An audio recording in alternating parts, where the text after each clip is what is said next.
Hello अस्सलाम वालेकुम student, welcome to our channel Mohammad Wahab Mirza. इस वीडियो में हम डिस्कस करेंगे बायो के इंपॉर्टेंट एमसीक्यूज को। फर्स्ट है हमारे पास the outermost boundary in most of the plant cell is. First में हमारे पास सेल मेम्ब्रेन, सेकंड हमारे पास है प्लाज्मा मेम्ब्रेन, थर्ड हमारे पास आ जाता है सेल वॉल और लास्ट हमारे पास आ जाता है टोनोप्लास्ट। तो प्लांट में सबसे आउटर मोस्ट बाउंड्री जो होती है उसे हम कहते हैं cell wall. D option is right.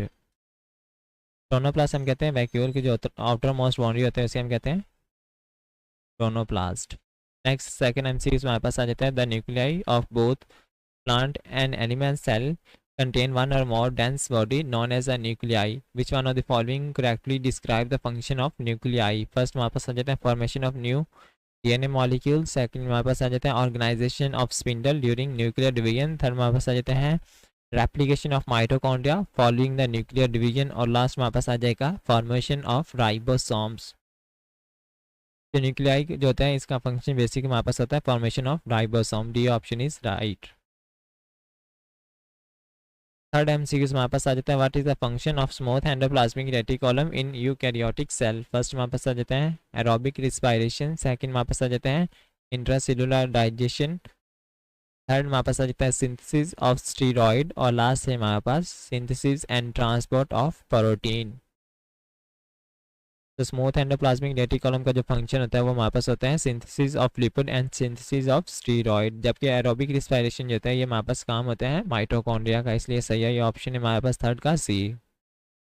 Next हमारे पास phagocytosis is the common characteristic of which. First हमारे पास है बैक्टीरियल सेल, सेकंड हमारे पास है प्लांट सेल, थर्ड हमारे पास आ जाता है एनिमल सेल और लास्ट हमारे पास फंगल सेल। सो फेगोसाइटोसिस जो होता है ये कैरेक्टरिस्टिक होती है एनिमल सेल की। ये ऑप्शन इज राइट। फिफ्थ हमारे पास identify the precise difference between the mitochondria and chloroplast. First option हमारे पास ATP is synthesize only in mitochondria, second हमारे पास DNA is found only in chloroplast, third हमारे पास है small 70s ribosome are only found in chloroplast और last हमारे पास NADP is found in only chloroplast. तो एटीपी जो होते हैं ये माइटोकॉन्ड्रिया और क्लोरोप्लास्ट दोनों सिंथेसाइज करते हैं। डीएनए क्लोरोप्लास्ट और माइटोकॉन्ड्रिया दोनों में होते हैं। स्मॉल 70s राइबोसोम भी माइटोकॉन्ड्रिया और क्लोरोप्लास्ट में होते हैं, जबकि इनमें जो मेन डिफरेंस होता है वो एनएडीपीएस जो होता है ये सिर्फ हमारे पास क्लोरोप्लास्ट में वापस पाया जाता है, इसलिए सही ऑप्शन वापस डी। 6 एमसीक्यू से हमारे पास a tadpole tail is gradually broken down during the metamorphosis into adult frog which originally is increase in number in the cell of the tail at this time। First हमारे पास आ जाते हैं centriole, second हमारे पास आ जाते हैं एंडोप्लाज्मिक रेटिकुलम, थर्ड हमारे पास है गोल्गी अपरेटस और लास्ट हमारे पास लाइजोसोम। सो लाइजोसोम जो होते हैं नंबर इंक्रीज कर जाता है जिसकी वजह से मेटामॉर्फोसिस का प्रोसेस हो रहा होता है, इसलिए सही ऑप्शन है डी। नेक्स्ट हमारे पास during the formation of one molecule of sucrose a water molecule is release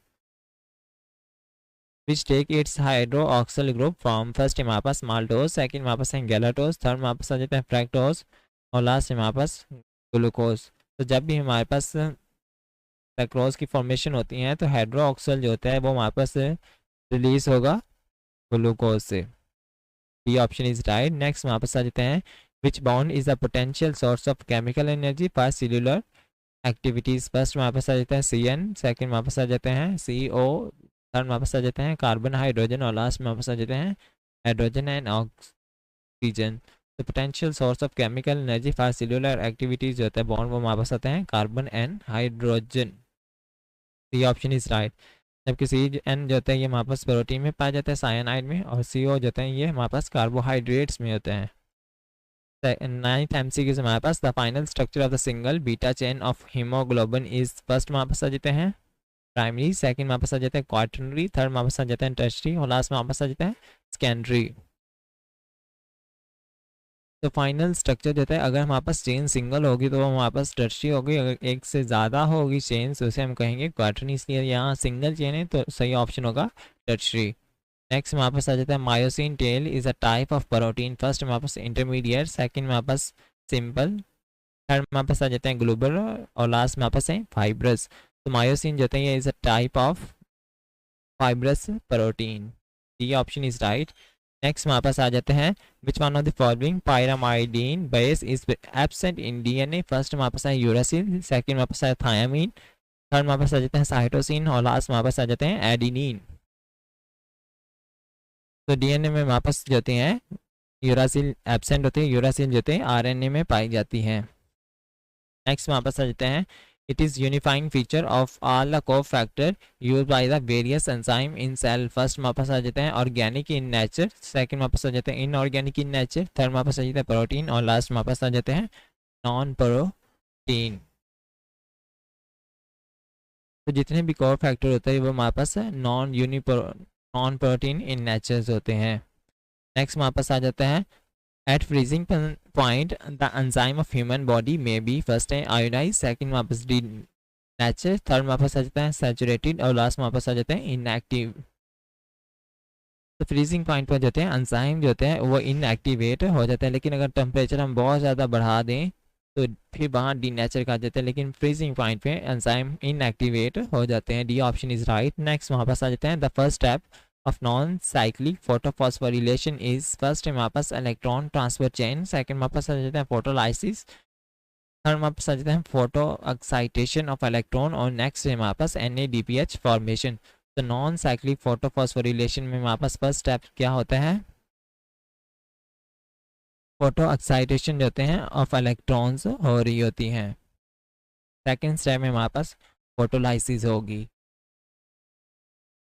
question number 15 हमारे पास how many G3P molecule are recycled to produce 3 molecule of ribulose bisphosphate during the Calvin cycle। First हमारे पास 1, second हमारे पास 3, third हमारे पास आ जाते हैं 15 और लास्ट हमारे पास हैं 5। तो 5 मालिक्यूल जो होते हैं रिसाइकल करते हैं, इससे हमारे पास 3 मालिक्यूल ऑफ राइबोलोज बिसफॉस्फेट प्रोड्यूस हो रहे होते हैं।